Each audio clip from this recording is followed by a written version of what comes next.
पुरुषोत्तम भगवान की जय। पुरुषोत्तम भगवान का स्मरण करके गणेश जी को नमस्कार करके ज़्यादा से ज़्यादा नाम जाप करें। 26वें अध्याय में पुरुषोत्तम भगवान के निमित्त क्या क्या दान कब कब करना चाहिए यह आपने सुना व समझा।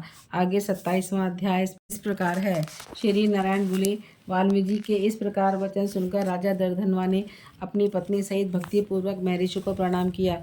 पूजा को स्वीकार करके मुनि ने आशीर्वाद दिया और कहा, मैं पापनाशिनी सरयू की ओर प्रस्थान करता हूँ।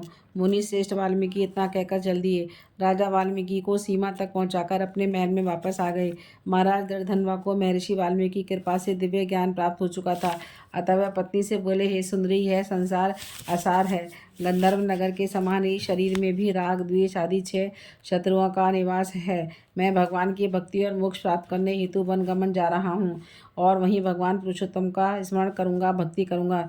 पति के ऐसे वचन सुनकर वह पतिव्रता साध्वी गुण सुंदरी रानी विनय पूर्वक बोली, हे भूपति, आपके साथ मैं भी चलती हूँ। पतिव्रता स्त्री का देवता उसका पति होता है, अतः मैं भी आपके साथ रहकर ही वहाँ पूजा पाठ करूँगी।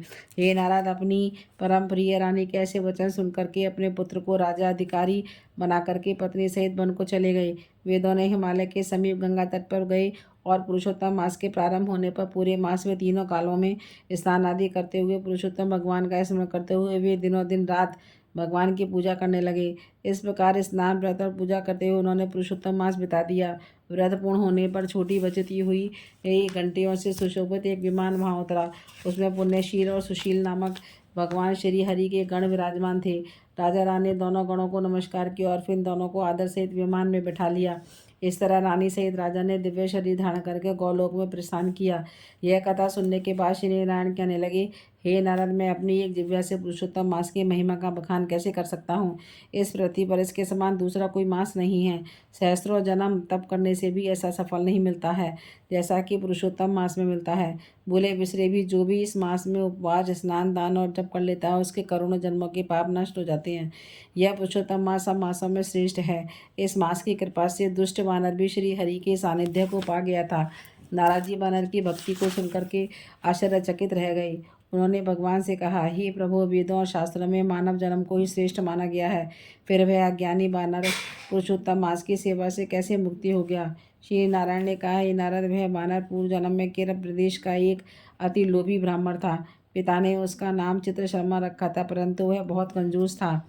यश के निमित्त भी उसने कभी कुछ पुण्य दान नहीं किया। इस तरह वह सभी प्रकार से अन्याय और अत्याचार करता रहा। माघ मास में उसने तिलों का दान नहीं किया। कार्तिक में दीपदान, ब्राह्मणों को भोजन नहीं कराया, वह भी उसने नहीं किया। वैशाख में धान्य और दान, अन्य मासों में भी किसी प्रकार का ना कोई दान किया और न स्नान किया। उस पर पर्याप्त धन था, परंतु वह बहुत ज़्यादा लोभी और कंजूस था। याचना करता होगा, वह घूमता रहता था और मांगता रहता था। एक दिन एक बगीचे के स्वामी माली को उसने रो रो का सारा हाल बताया। माली उसकी दीनता भरी वाणी सुनकर दया से भर उठा। उसने उसे बगीचे में रहने को कह दिया। चित्तदशमा माली की हर आज्ञा को मानता और उसके कार्यों में उसे सहायता देता।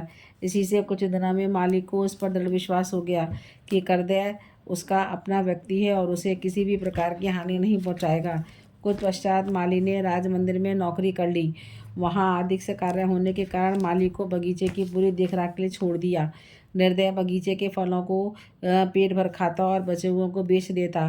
धन को निर्भय होने अपने पास रख लेता। बगीचे का स्वामी जब भी उसे आकर बिक्री के लिए कुछ मांगता तो वो झूठ बोल देता कि भैया, बगीचे के फलों की रखवाली करते करते मैं परेशान हो गया, सारे पक्षी फल खा गए। करदे की बात पर वह विश्वास कर लेता और लौट जाता। काफ़ी दिन बीतने पर करदे की मृत्यु हो गई। जब यमलोक के मार्ग पर वह चलने लगा तो मार्ग में चलते चलते वह अपने कुकर्मों के लिए रोता चिल्लाता था। आह, मुझे मूर्ख की मूर्खता तो देखो। मैंने देव दुर्लभ भारत भूमि पर जन्म लेकर के मैंने कुछ भी नहीं किया। धन के लोभ में सारा जीवन यूं ही गंवा दिया। ना कोई दान किया, ना स्नान किया, ना पुण्य किया। पुरुषोत्तम मास के अंत के 3 उपवास भी नहीं किए।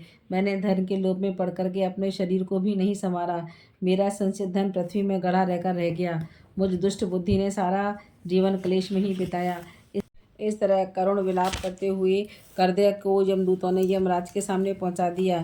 श्री नारायण भगवान बोले, हे नारद, यमराज के दरबार में चित्रगुप्त उसके शुभ अशुभ कर्मों के लेखों को देखते हुए धर्मराज से बोले, इस करदय ने ब्राह्मण होकर भी झूठ चोरी की, झूठ बोला और अधम कार्य किए हैं, ये बल्कि अनेकों कुकर्म भी किए हैं। इसके दो पाप, चोरी और विश्वासघात, तो बहुत ही जघन्य हैं। चित्रगुप्त के ऐसे वचन सुनकर धर्मराज ने कहा, पहले इस कंजूस को सहस्त्र जन्मों तक बानर की योनि में रखो, फिर इसे चोरी और विश्वासघात करने का दंड दिया जाएगा। यदि हम दान पुण्य करने के बाद किसी भी प्रकार की हिंसा करते हैं, झूठ बोलते हैं, तो हमारे पूजा पाठ सब बेकार है।